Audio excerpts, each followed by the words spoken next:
What's up guys, welcome back to the channel and welcome to another video. It's that time again, it's time for the fits of the week where I bring you some of the best menswear fits from around the socials just in time for some weekend inspiration. Also, I'd just like to ask if you get anything from this video at all, if you can hit the like and subscribe button. Check out archonwards.com for pre-owned menswear and sign up to the Substack The Guidance, which is a newsletter I send out most days with links to pre-owned items I find.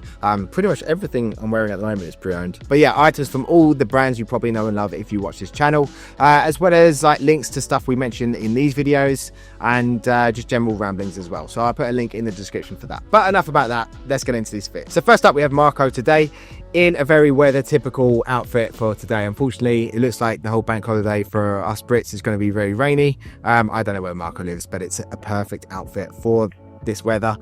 So he's got a really lovely Barber jacket on. This looks to be the more slim, sort of more modern line, which is the Beadle or the Beaufort. I have one of these. I have a Beadle. I think it's the Beadle, which is like, it's slim, it's quite short compared to the other ones, and for me personally I find it great for wearing with just like a t-shirt in more casual ways. The way he's shown it here, you can wear other bits of layering with it, and it is perfect for just like rainy days like this. So he's got like a really nice pattern blazer on underneath, a green looks to be like a silk tie, striped shirt, and I can't actually see what trousers he's wearing, unfortunately. I think they're like charcoal trousers. He's also got some really nice accessories going on with the umbrella and the bag, and a really solid barnet as well. So fair play to Marco on that one. But yeah, just a really nice outfit, and because it is a little bit drizzly today, I thought I'd add this in there for some wet weather inspiration. Next up, we have Max Poglia for Todd Snyder.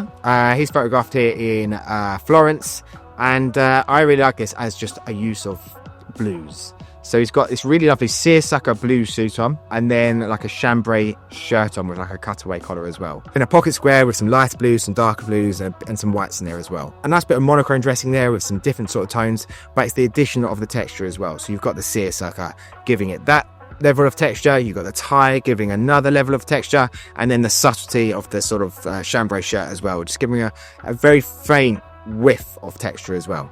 And then also the pocket square also, where it's all like folded in there. It just shows the power of using texture with an outfit. There's loads of it going on there in varying different ways, and you've got an outfit all of one color. It just adds so much visual interest. So next up we have the Local Merchants, which is a store over here in the UK in Leigh-on-Sea.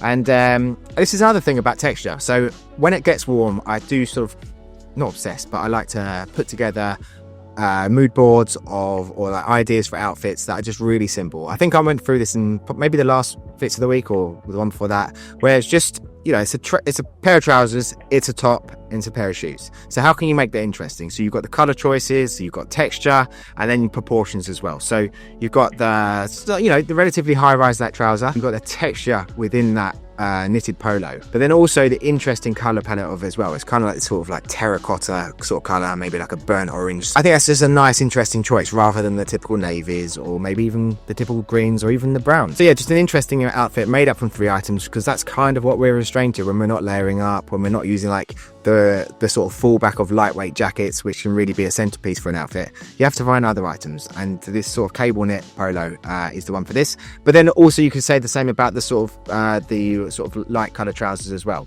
and the loafers. So they're like all 3 really strong pieces. So yeah, when you are putting together outfits with just 3 pieces, you've got to make each one matter. So let's say color choices, texture, proportions, all those things can make a big difference. Next up we have a returning favorite with Lucas Nicholson. So we've got some brown suede horsebit loafers on, a cream or a crew color trousers, a sort of like a denim or a chambray shirt underneath.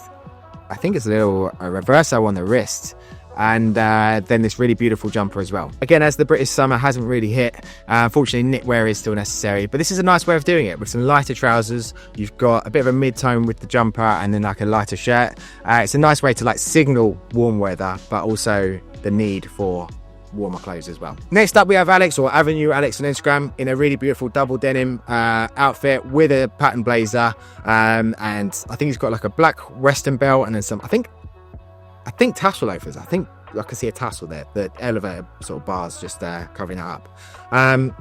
Really solid formula for wearing double denim. Nicholas Gabbard comes to mind as one of my first sort of inspirations for stealing that concept as an outfit. Obviously it's been done before. Ralph Lauren in like the 70s, it's probably a photo I've seen as the earliest one, and way beyond probably as well. There's not too many jackets I feel go as well with the sort of jeans and denim shirt as a sort of like pattern, either a check or a houndstooth jacket, and actually complements the outfit, and that's definitely one. There's a bit of a formula I use quite a lot. Up next we have Oliver Twist 74 on Instagram, and this is another very stealable outfit for me. Brown suede loafers. You've got those light sort of opal green socks. From a crew jeans, you've got this like navy safari coat, and then a similar colour to the socks, like polo shirt. So this is a nice way of doing the sort of bookending with the shirt and the socks. Sometimes it could be a little bit too matchy, but I think this works really nicely, especially with the jacket on top. I think like the socks and the colour of the polo really make it something that extra bit more. Like it's very easy to just go navy. I do it all the time, and just something a little bit more understated with the socks. So I think this is nice, and I think this is a very stealable outfit, and it's something that's easy to replicate. Lots of brands do a safari jacket, lots of brands do like the crew jeans and the loafers. So this is one for a Pinterest board for sure. We've got Simple Ombre or Illustra _man_ on Instagram. Again, with the texture in the trousers, gives it something else in terms of the visual interest. You've got some brown suede like Belgian loafers, it looks like. The trousers, nice double pleated trousers, nice and roomy. Brown leather belt, and also this is a really good point because I also get a lot of questions about like matching your belts and your leathers, and with like some shoes it's very difficult with brown. So just have a look at this over here. Like that brown of the belt is very different to the brown of the shoes, and it looks great. So whilst it's nice to get a close pairing, it's not always absolutely necessary. Sometimes you have to take a step back. I think it does help in this occasion as well, because the whole outfit's brown, it's all different shades of brown, so it does sort of like just merge in there. But it does show that it's not always absolutely necessary to hit the exact shade of brown for the belt and the shoe. And then finally we have Justice Upshaw or Jupshaw 6422 on Instagram. He's a stylist over at Buck Mason, and if you're a fan of the brand, he's definitely worth a follow. He put some really great fit pics together, all of the items from the store. And this one stuck out to me this week. So we've got a high-waisted pair of trousers, just got some leather boots on. We've got this really interesting knit on as well, again with the texture, and then this jacket with a very slight pattern in it as well. So again, talking about texture with the knitwear, all these tones are very similar to each other, but it is the texture of the jumper and then also that slight pattern with the jacket, which just gives it something different, something interesting. Trousers also really show off the brand's like silhouette of a trouser. Nice high rise to them, straight leg. I've just had a couple of pairs back from the tailors, which I'm looking forward to wearing. Yeah, same sort of silhouette as this. And I'll probably be styling them in a similar way, like trying them out with maybe a bit of a blazer or like a sort of like a cropped lightweight jacket. But yeah, definitely give Justice a follow if you are a fan of Buck Mason. But anyway guys, they were the fits of the week. Let me know in the comments below which one was your favourite. Also check out archeranwoods.com for PM menswear, and if you're interested in one-on-one styling sessions as well, I have a whole page on there with some more information on that. But also if you have any questions, hit me up on Instagram. It's at Mr. Luke Hodges. Check out the Substack also. I'll put a link in the description. Thanks for watching, and I'll see you on the next one.